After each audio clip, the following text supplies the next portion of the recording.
पूरी दुनिया में 90 करोड़ होने के बाद भी चंद लोगों के सामने बंधक बने हुए हैं और 70 साल से आप अपनी संस्कृति को बचाने के लिए कभी इस पे कभी उस पे भीख मांग रहे हैं। कोई आपसे डरता नहीं है। आपने दुनिया में किसी को लूटा नहीं, किसी को मारा नहीं। आपकी संस्कृति में गुलाम बनाने की संस्कृति नहीं है। उसके बावजूद भी आपकी महान संस्कृति है, लेकिन आप बौनों से बदतर हो चुके हैं। ईमानदारी यहां होनी चाहिए। सार्वजनिक मंच पे ईमानदारी का ढकोसला नहीं पीटता, जो है वो कहिए। इसलिए आप 10 रुपए, 2 रुपए, 5 रुपए, 4 रुपए, और बहुत सारे मंदिर हैं, बनते रहेंगे। मैं मंदिरों से ज्यादा मेरे लिए इंपॉर्टेंट है कि ये जो करोड़ों 90 करोड़ चलते फिरते मंदिर हैं, अगर ये ताकतवर होंगे तो करोड़ों मस्जिदों को भी मंदिर बना देंगे। जो 40,000 मंदिरों को तोड़कर जिहादियों ने मंदिर की जगह मज़ारें बना दी हैं, अगर आपका पुरुषार्थ जाग जाएगा तो आप सबको ले लेंगे, और आपका पुरुषार्थ नहीं जागेगा तो 500 साल के बाद एक मंदिर मिलेगा, आप उसका राग बजाते रहेंगे, तब तक कई मंदिर आपके समाप्त हो जाएंगे। इसलिए एक बात कहकर के अपनी बात समाप्त करता हूं। चुनाव की बात मैंने बीच में कही थी। ईमानदार हैं अगर, और आज का खाना आपने ईमानदारी के नाम से खाया है, आपने जो अन्न खाया है, आप उसकी सौगंध और उसकी कसम खुद खाइए, खुद अपने आप से खाइए और पूछिए 5 मिनट खड़े होकर अपने आप से, क्या सच में मैं ईमानदार हूं? गले में पट्टा डाल करके ताली बजा के भारत माता की जय कहने से कुछ नहीं होने वाला मेरे भाई। इसको जो लिखा है, जिस दिन उसका 1% जी लोगे, आधी समस्या सॉल्व हो जाएगी। आप खुद से सवाल पूछें कि मैंने आज इस राष्ट्र को बचाने के लिए क्या मैंने योगदान दिया। इसलिए चुनाव ऐसा नहीं है कि चुनाव बंद हो जाएंगे। चुनाव में वोट देने वालों को जिस दिन यह समझ आ जाएगा कि जो नेताजी आए हैं अपने मुखौटा लगा करके हिंदुओं के इलाके में वोट मांगेंगे तो यूं कर लेंगे, और हरे कपड़े में जाएंगे तो यूं कर लेंगे, ये मक्कारी इन्हें करने दीजिए। ऐसा नहीं है कि आपके चाहने से सत्ताएं की व्यवस्था बदल जाएगी, सुप्रीम कोर्ट, आपकी संसद बंद हो जाएगी। लेकिन मैं जो आपसे चाहता हूं, सिर्फ इतना ही चाहता हूं कि आप इनके सामने सवाल खड़ा करें, और ऐसे समय पे खड़ा करें कि इनके गले में अटक जाए, और आपके माध्यम से देश की हर उस विधानसभा में जहां राष्ट्रवादियों का यह कहना है कि हम मेजॉरिटी में हैं, वो अपनी विधानसभा में पास करा दें। देश के अंदर साइन होगा प्लेसेस ऑफ वर्शिप एक्ट के तहत 40,000 मंदिर, जिसमें अरबों खरबों की जमीन है, हमारे पूर्वजों के वो मंदिर हैं। ऐसा आर्किटेक्चर दुनिया में नहीं मिलता है। सबके ऊपर से जिहादियों का कब्जा हट जाएगा, सरकार का कब्जा हट जाएगा। आपको नए मंदिर बनाने की आवश्यकता नहीं है। वो जो मंदिर बने हैं उसका आर्किटेक्ट दुनिया में नहीं मिलता है, वो आपकी प्रॉपर्टी होगा। आप उसमें बड़े बड़े गुरुकुल खोल सकते हैं। ये काम आपको करना है, आज से करना है, अगर आप ये ईमानदारी के साथ करते हैं। ये मत करिएगा कुछ लोग आ जाएं, नहीं नहीं, अभी तो ये जो गेरुए रंग के वस्त्र डाले वाले, इनकी सरकार को खतरा नहीं, ना ना ना, अभी होगा, तभी देंगे हम वोट। इस बार 3 बार दे चुके हैं, ये बार बार नहीं चलेगा। ये जीएसटी और सड़क बनाने के लिए बार बार नहीं चुन रहे हैं। जीएसटी आता रहेगा, सड़कें बनती रहेंगी, राष्ट्र का निर्माण हो गया तो फिर कोई चिंता नहीं होगी। इसलिए ऐसे मुद्दों को मुश्किल बनाइए, और जीएसटी का मुद्दा मत बनाइए। ये कल बदल जाएगा, परसों बदल जाएगा। कुछ राजनीति के कारण है, कुछ अंतर्राष्ट्रीय स्थिति होती है उसके कारण है। लिहाजा मुझे पूरी उम्मीद है, आपके आदमी ने बड़ा सारा काम कर रखा है। सब मैं सार्वजनिक नहीं करना चाहता, क्योंकि उस मुहिम में सिर्फ ऐसा ही नहीं है कि मेरा यूट्यूब आप ही देखते हैं, पड़ोसी भी देखते हैं। उनका अच्छा ये लाइन दे के गया है तो उसके खिलाफ माहौल बनाते, वो लाइन नहीं दूंगा मैं आपको। 2024 में अखंड भारत का एक टुकड़ा, जिसे हम अपना शीर्ष कहते हैं, वो आपके पास होगा।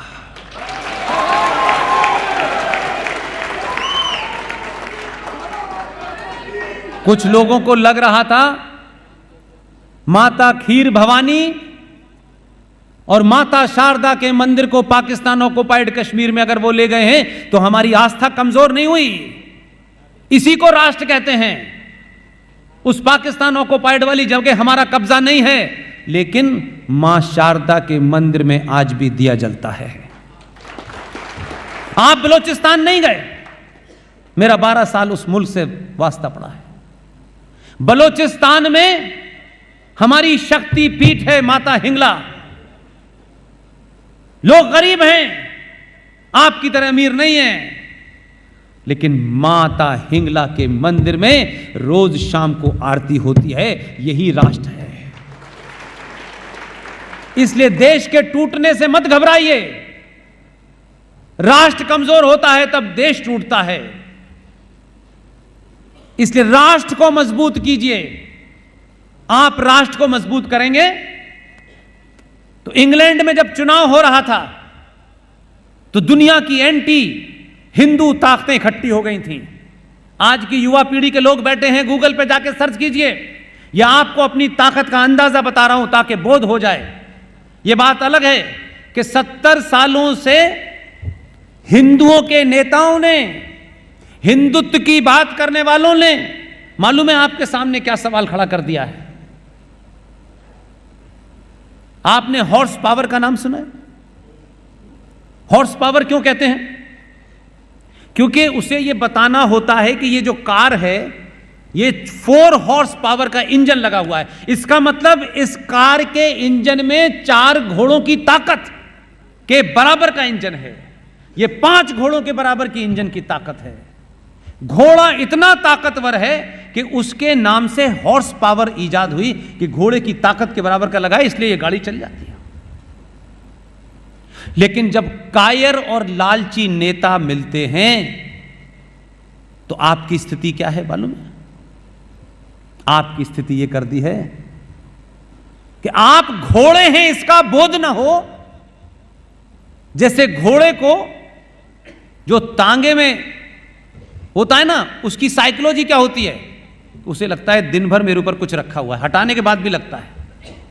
उस घोड़े को प्लास्टिक की कुर्सी से शाम को बांध दीजिए, वो घोड़ा 3 दिन बाद भी वहीं मिलेगा।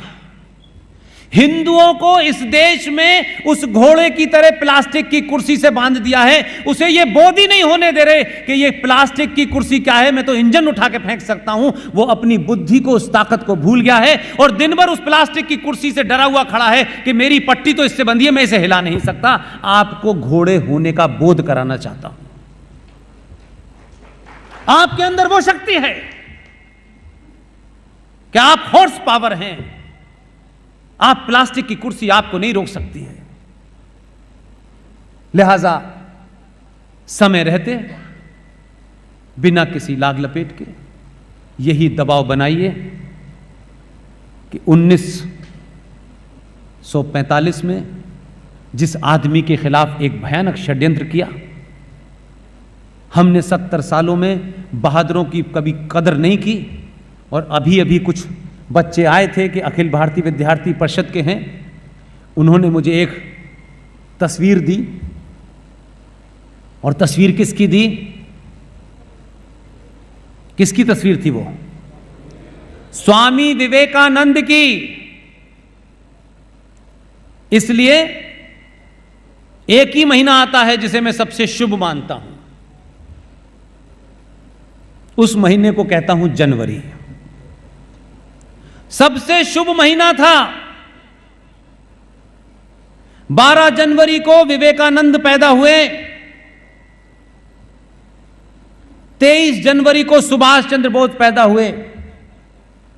और जो जिंदगी में जनवरी पे बोझ थे वो चले गए 30 को।